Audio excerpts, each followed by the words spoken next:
Now let's turn to tonight's keynote address. Earlier I gave credit to some of the people who had the vision to create the Public Policy Foundation, principally Hank McCamish. Another of those founding members is Amos McMullian, who is chairman of the board, CEO, and chief executive of the chairman of the executive committee of Flowers Industries, which is headquartered in Thomasville. He will deliver tonight's keynote address. Mr. McMullian joined Flowers Industries management team in 1963 after graduating from Florida State University, and it's significant to add in light of tonight's program and our honoree that was also after he finished a 3-year tour of duty in the Marine Corps. With Flowers, he moved through the ranks from an assistant baking plant manager. He was assigned here in Atlanta for a period of time, and in 1976 he became president, chief operating officer, and a director. In 1981 he was named chief executive officer, and in 1984 was elected vice chairman of the board and chairman of the executive committee, and he was appointed to his present position in 1985. Flowers Industries business units include Flowers Bakeries, Mrs. Smith's Bakeries, and my favorite, Keebler Foods. And nobody doesn't like Keebler, Cheez-It, Famous Amos, Cars, Mrs. Smith's, Nature's Own, and Cobblestone Mill brand products that are manufactured and marketed throughout the United States. And the greatest of these may be Famous Amos cookies. That's not a hint. The company's stock is listed on the New York Stock Exchange. Mr. McMullian is closely identified with a wide range of public service and civic activities in Georgia and in the nation. He was one of the early directors of the Georgia Research Alliance, and he is a member of the charter group of GOPAC in Washington, and a long list of business, civic, and community organizations have benefited from his support and leadership. Please welcome our keynote speaker, Amos McMullian.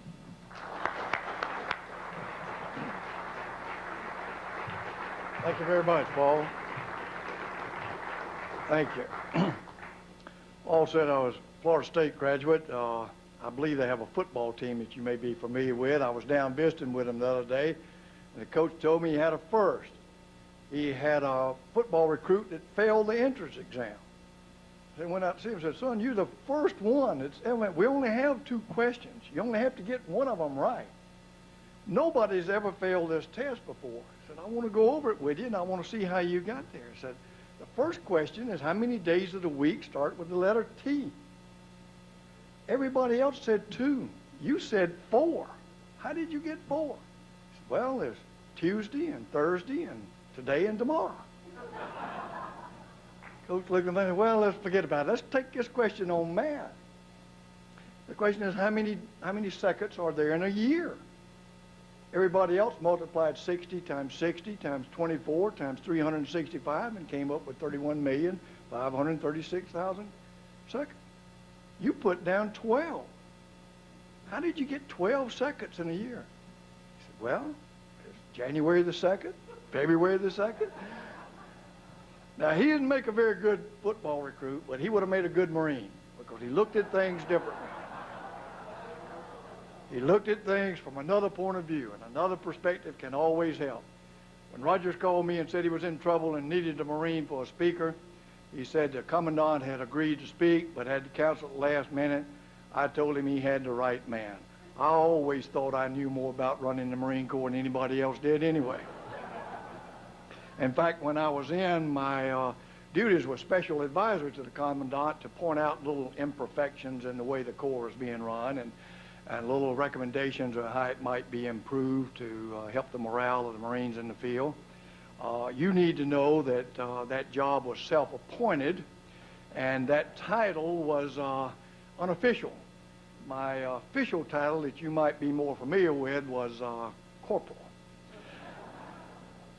But I learned a lot in the Marine Corps, and one thing is it's dangerous to invite a group of Marines. You want to always tell sea stories, and I promise I'm no exception, but I also promise I'm only going to tell one, and that's because it helps me make a point. When we were in Atsugi, Japan, the Marine Corps had tried a new process. They put fabric coat on the cotton fatigues, the camouflage. and in a process that was supposed to prolong the life of the cotton fiber and make the garment last longer. Something went wrong in the manufacturing processes, and the exact opposite happened. After one washing, they would start fraying on the sleeves, on the collar. And the word came down for all commanding officers to check for the uniforms and turn in those and that. Now, the Marines didn't know anything about this. And we were out in an assembly for roll call one morning. Commanding officer and sergeant major came down inspecting the Marines, and he walked up to the biggest guy in the outfit, looked up at him, and sure enough, there was a collar that had frayed. And he said, "Here, over here, Sergeant Major, here's one that's frayed." The Marine snapped to and said, "Sir, I'm a United States Marine. I'm not scared of anything. And I will start World War III to prove it if you'll saddle up and go with me." Communications can be a tough thing. The Marines did look at things differently. In the Air Force, you manned the plane. In the Navy, you manned the ship. In the Army, you manned the tank. In the Marine Corps, you equipped the man. The individual Marine rifleman was the weapon system. He was the one who had to accomplish a mission. Others would send a missile or a shell or a bomb to do the job. The Marines sent them in. I learned a lot of other things about life, about people, about myself. I, like Bill Manchester or William Manchester, learned that not only is attitude important, it's the most important thing of all. I learned that words like Semper Fidelis and Esprit de Corps are just empty words as long as you say it but don't live it. But if you live it, it can be a powerful philosophy that can motivate people beyond belief. I learned that there's a big difference between being bold and reckless. The Marine Corps experience can be best summed up to me by the poet Fehrenbach, who said, "The man who will go where his colors go without asking. The man who will fight the phantom foe in jungle or mountain range without counting. The man who will suffer and die in the midst of incredible hardship without complaining is still the man he has always been, from imperial Rome to sceptered Britain to democratic America. He is the stuff of which legions are made. He has been called United States Marine." Now, society tells us that the Marine Corps is out of step with society. It's like the lady watching the parade, her son's in the band. She said, "Look, everybody in the band's out of step but my son." The Marine Corps has its traditional values. It is society that is going through a huge transformation. And I do not know whether we will always have a Marine Corps or not, but I believe there will always be a need for the United States Marine Corps. And I tell you quite candidly, I am not nearly worried about the future performance of the Marine Corps as I am the future performance of our civilization. And I want to talk about that a little bit. But before I do, I want to give a little background. Civilizations are like AIDS. AIDS is 100% fatal. You get AIDS, you die. There are no exceptions. Civilizations fail 100%. There have been no exceptions. Why is that, you ask? Well, lots of people have asked that question, and lots of historians have made studies of that. And the famous ones, of course, about the Roman Empire, because they were the greatest, covered the known world at that time, and lasted so long. Gibbon, in his classic book On the Decline and Fall, said he thought it was a combination of excessive taxation and Christianity, because people thought the second coming of Christ was now, not someday, now. And so everything became short-term oriented. Durant said he thought it was confiscatory taxation and excessive regulations. There were so many imperial decrees, Senate legislators, prefect rules and regulations, that Durant said no fortune could buy it and no mind could digest all the rules. In fact, when the things were so bad that when the Vandals and the Goths overran Rome, so many of the Roman citizens welcomed it under the concept that anything would be better than their own government. Study of government is the study of abuse of its own citizens in so many cases. Other historians said, no, it was debasing of the money. You would call that inflation in today's world. Still others said a decline in morality, and others a decline in patriotism. That at the end, the legions were not manned by citizens of Rome, but by hired mercenaries from all over the world. And still others said, no, it was the classic policy, government policy of bread and circuses. Circuses to entertain the wealthy, bread for the poor on welfare. And it started off, the government would furnish everybody with subsidized grain. And the people were not satisfied with that, so they lowered the subsidies. Still not satisfied, so they started giving the grain away. Still not satisfied, so the government built bakeries to make the bread, so that each person on welfare had 6 half-pound loaves of bread each day. And it became, if you were on welfare, it was a birthright to your children.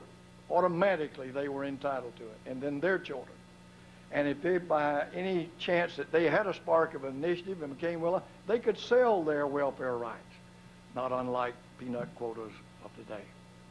Whatever the reasons, and it was probably a combination of all the above, it left us with lots of lessons from history. Lessons from history are, there's not so much history repeats itself as it is that human nature repeats itself. The lessons are that government policies, no matter how well intended, will destroy liberty and wealth. The lessons are that people who eat their seed corn eventually starve. That is a loss of savings. The lessons are when responsible citizens care more about security than they do liberty, they will lose both. The lessons are when citizens become dependent rather than independent, they are more suited for slavery than they are citizenship. Toynbee, in his classic study of the 23 civilizations of failed, said the common denominator is when the people lose an appreciation for the concept of individual responsibility, civilizations start down that slide from which there is no return. So let's take a look at what's going on in America today. Our critics will say that Jimmy Carter's days of inflation started debasing the money. Our critics will say that we are in a spiritual decline in America, that America can no longer be classified as a Christian nation. Critics say that our public school systems are turning out an inferior product. Critics say that America is plagued with problems of crime and AIDS and drugs and children born out of wedlock. They say that America is addicted to sports, that 97% of America is influenced and impacted in their lives by sports. Now, there's not anything wrong with sports. I'm a big college football fan myself, so long as they are in addition to your civic duties, not instead of your civic duties. Now, our historians shake their heads and lament the bread and circus philosophy of Rome, but would not historians 2,000 years from now look upon our football and food stamps as pretty much the same thing? The critics say that too many of today's generations are people with a body full of tattoos, an ear full of rings, a nose full of cocaine, who have dropped out of school to have a child with someone who's too sorry to marry. The poet Matthew Arnold's line come to mind when you think about that, of hundreds of years ago. These light half-believers who never deeply felt, whose insight has never borne fruit in the form of deeds, whose vague resolutions have never been fulfilled, who hesitate and falter life away and lose tomorrow the ground we won today. When you listen to those arguments, they're quite compelling. But it has been my experience that any time you add up a list of negatives, you better also be sure and count on the positives and see what. And I say America is the greatest, the freest, and the most prosperous nation that's ever been on the face of the earth. And the reason for that are the gifts of my forefathers and the founding principles of this nation. founding principles of limited government, a concept that not many people recognize as being important today. Thank goodness for Georgia Public Policy Foundation. The concept of elected representative democracy, of individual rights and responsibilities, and history will prove that rights without obligations will amount to nothing in the long run. Founding principles of a free market economy, where individuals have the freedom of entry and exit of an industry.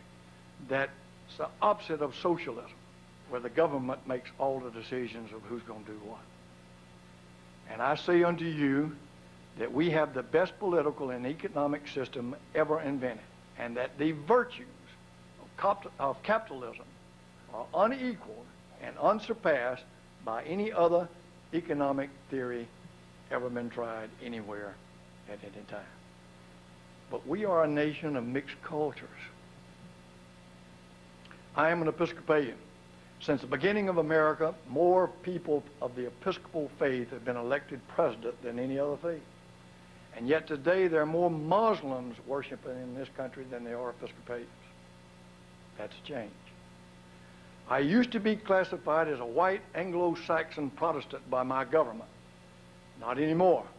Today my classification is non-Hispanic white. That's a change. Today, non-Hispanic white is a minority in California. That's a change. The last statistics that I saw, 70% of the children born in Los Angeles are born to illegal aliens. That's a change. We're the only nation in the world that can't protect its own borders. For most of America's life, America consisted of small towns and rural. Today, 80% of Americans live in cities of 50,000 or greater populations. That is a change. Well, how are we to get along with one another as we have a changing culture and shifting values?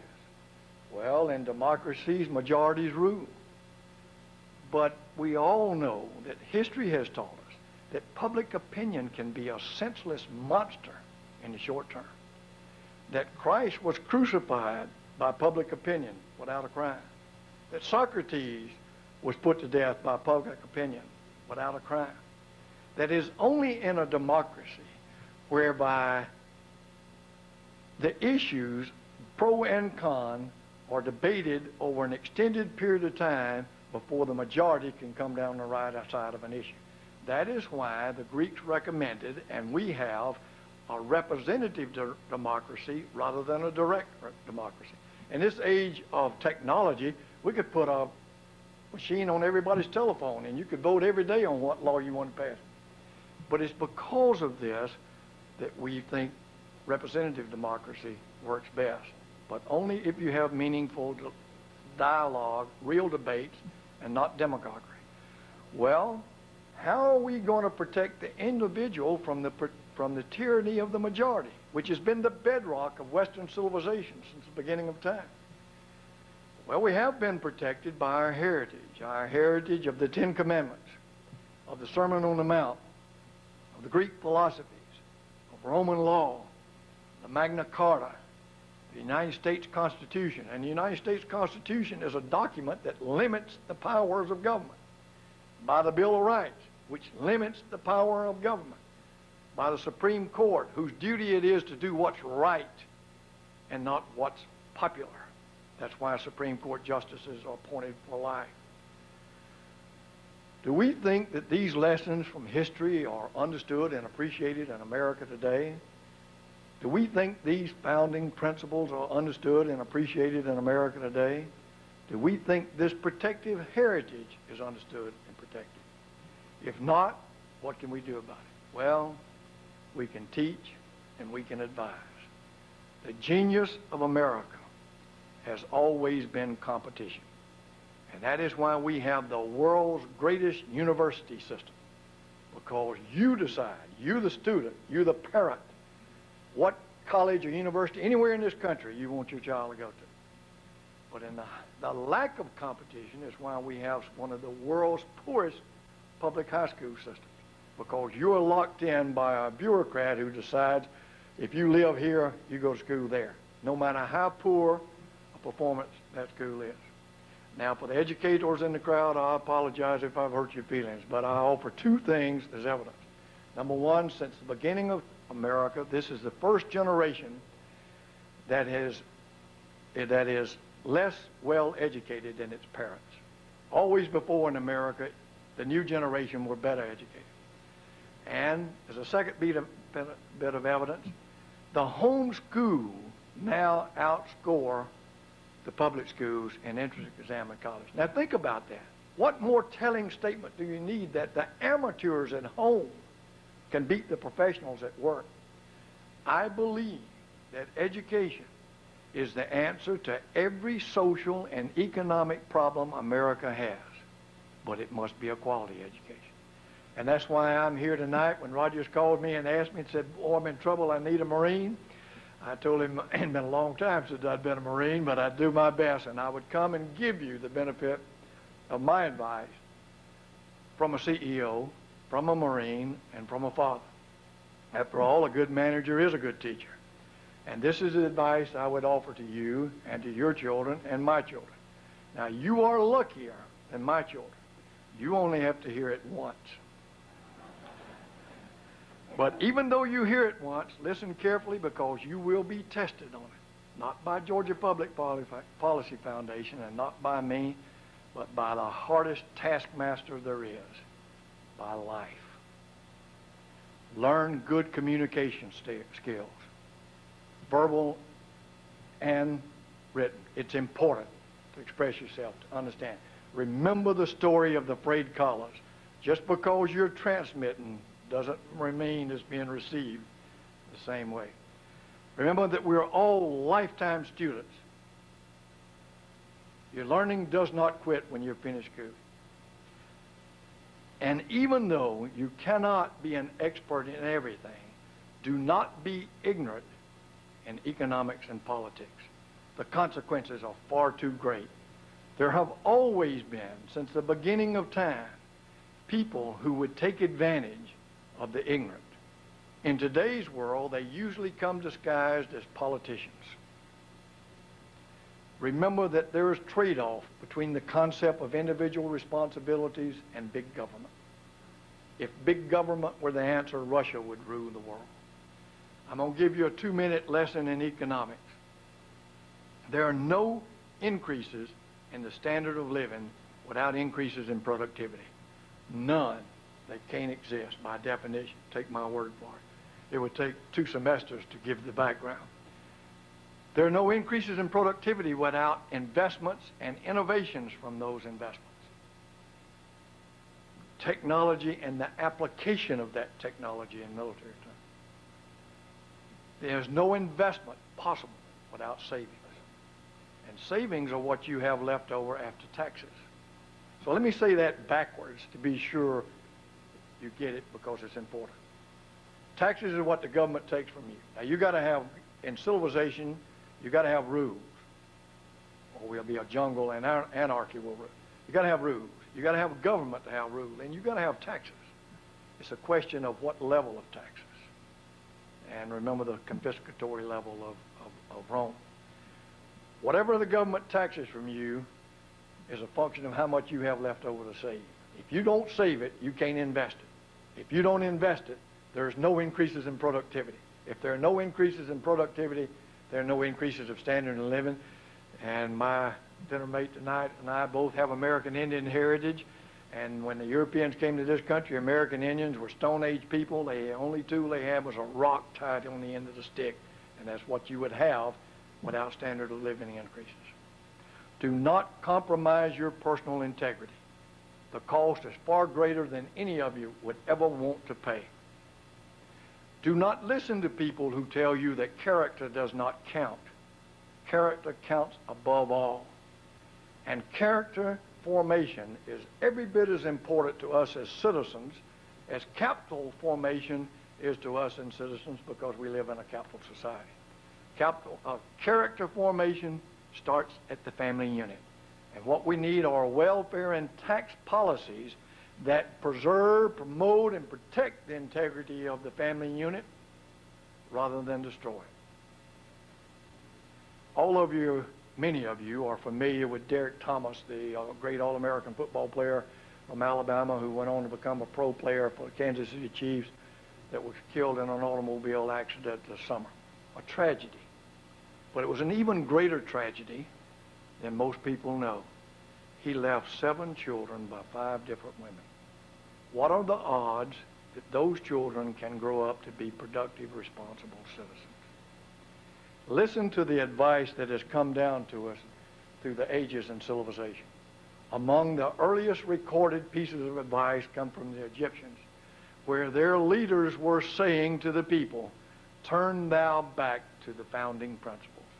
Human nature has been going on for a long time. If you don't understand the problem, you don't appreciate the solution. In the inner cities now, the doctors are having young mothers having trouble getting them to give their babies polio vaccination because they don't know what polio is. If you don't know what the problem is, the answer doesn't mean anything to you. Others from the ancient Greeks and the caves on the walls in Delhi, know thyself. Good advice. And from Tao in China, long before the birth of Christ, was conquer yourself. A man who can conquer himself is stronger than the man who can conquer 10,000 cities. And that the only truly rich man is the man who's satisfied with what he has. Perhaps the greatest in the secular world comes from Shakespeare's Hamlet. This above all, for thine own self be true, and it must follow the night the day. Thou cannot then be false to any man. To those, I would add, read the Scriptures. The Bible is not only a book on religion, it is a book on morality and ethics.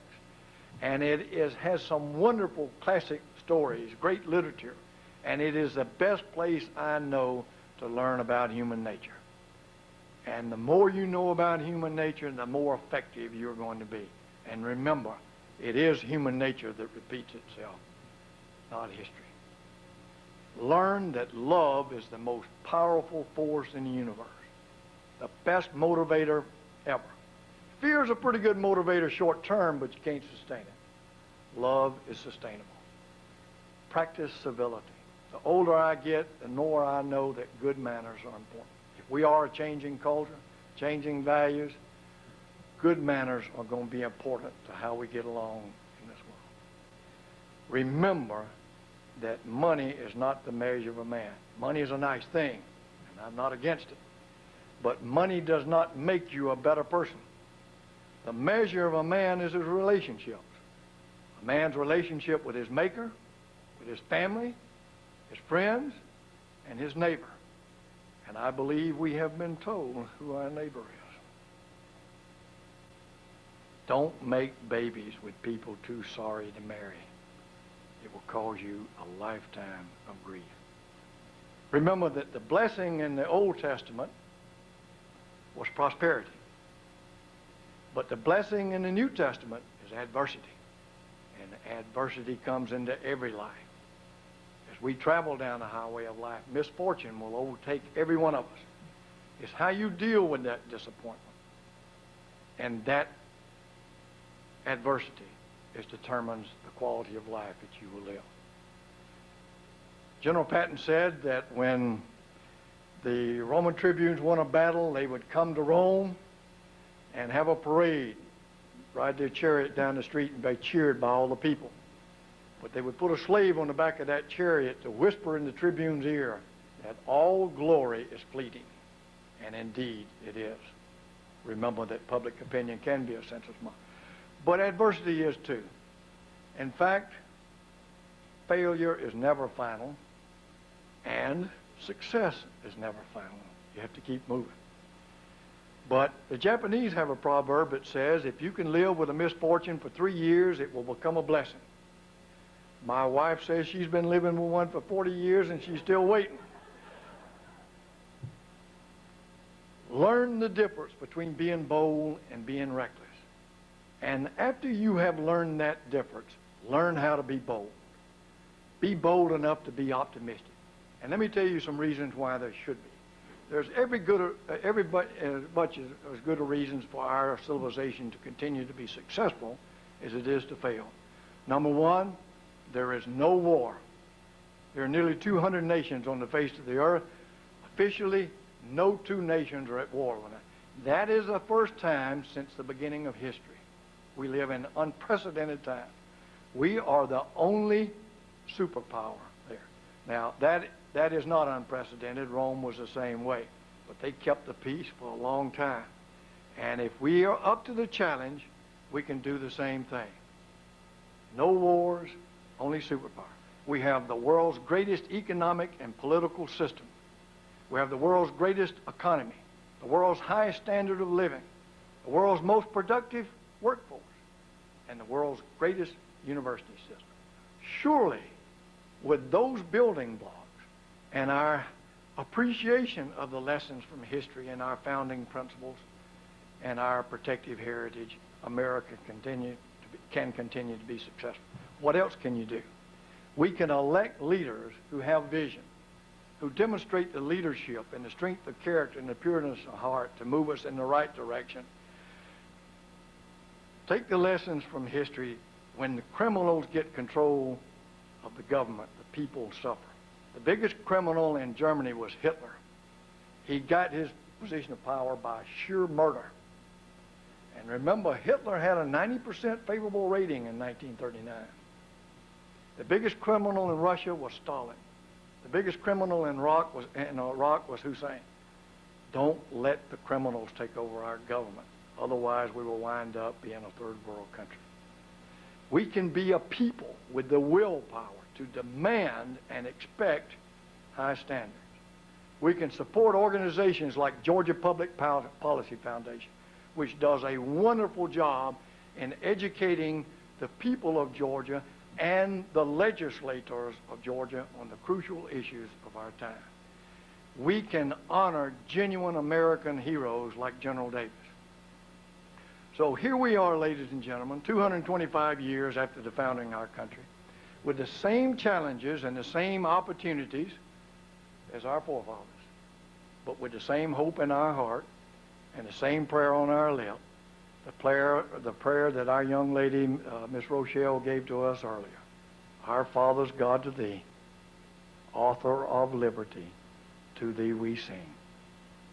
Long may our land be bright, with freedom's holy light. Protect us by thy might, great God our King.